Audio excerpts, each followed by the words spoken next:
Bonjour à tous et bienvenue dans cette nouvelle vidéo. Alors aujourd'hui, une petite vidéo toute simple sur l'utilisation de la défonceuse.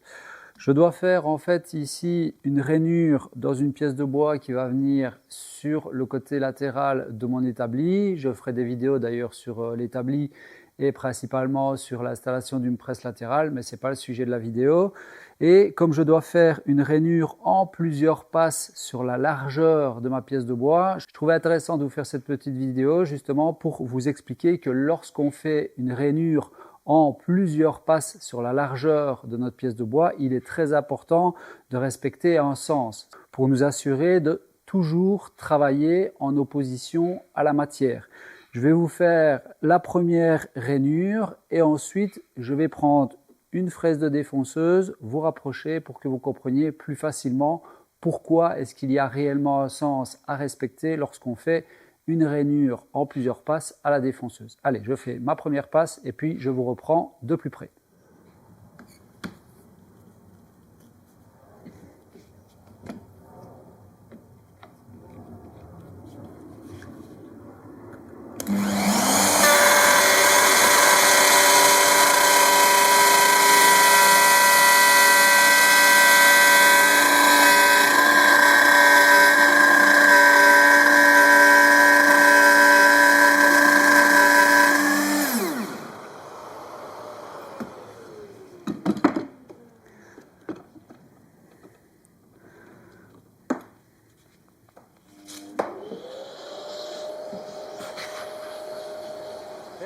Donc ma première passe est faite et maintenant je vais devoir décaler ma défonceuse vers la droite. Donc ma fraise est passée comme ceci et je vais la décaler à droite, faire une passe, la décaler à droite et refaire une passe. D'accord ? Si maintenant j'étais parti de l'autre côté, donc admettons j'ai fait ma rainure ici et je repars dans ce sens-ci.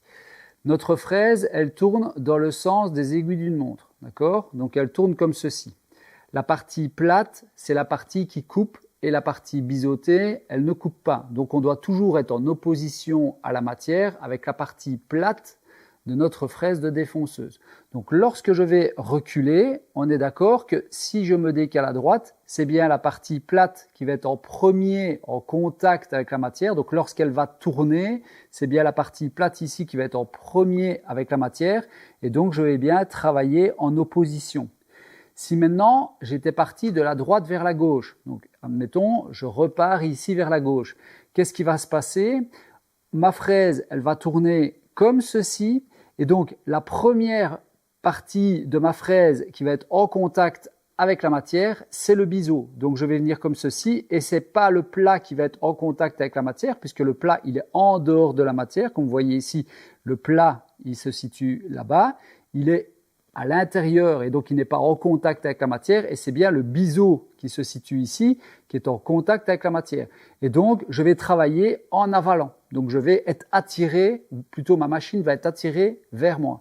Donc c'est très important de bien penser lorsque vous avez une rainure à faire en plusieurs passes que ça soit toujours le plat qui va être en premier en contact avec la matière dans le sens d'avance de la défonceuse. Évidemment, si vous aviez eu votre défonceuse de l'autre côté, ou plutôt le guide de la défonceuse vers la droite, là, en effet, vous seriez parti de la droite vers la gauche. Mais le principe resterait le même, c'est-à-dire que vous seriez parti avec la machine au plus proche du guide, donc l'outil de coupe au plus proche du guide, et puis vous allez l'éloigner. Donc ici, j'étais au plus proche du guide et je vais éloigner ma fraise. Et dans ce cas-là, vous travaillerez toujours en opposition. Je vais faire mes passes suivantes. Peut-être que vous comprendrez plus facilement dans la pratique, mais je trouvais intéressant de vous parler de ce cas de figure pour vous éviter justement d'avoir des problèmes de précision d'une part, mais surtout des problèmes de sécurité d'autre part. Allez, je fais ma rainure et puis je vous reprends en fin de vidéo pour la conclusion.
Donc voilà, maintenant il me reste juste à finir ici l'équarrissage dans le fond.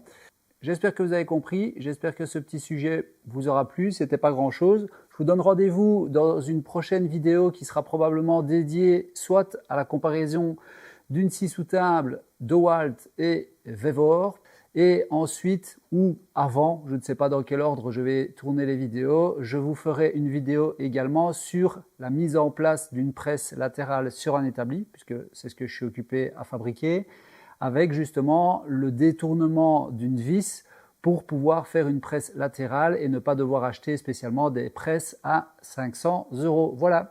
Je vous souhaite à tous une bonne soirée ou une bonne journée en fonction de l'heure à laquelle vous avez regardé cette vidéo. Et je vous dis donc à bientôt pour de nouvelles aventures. Salut, salut!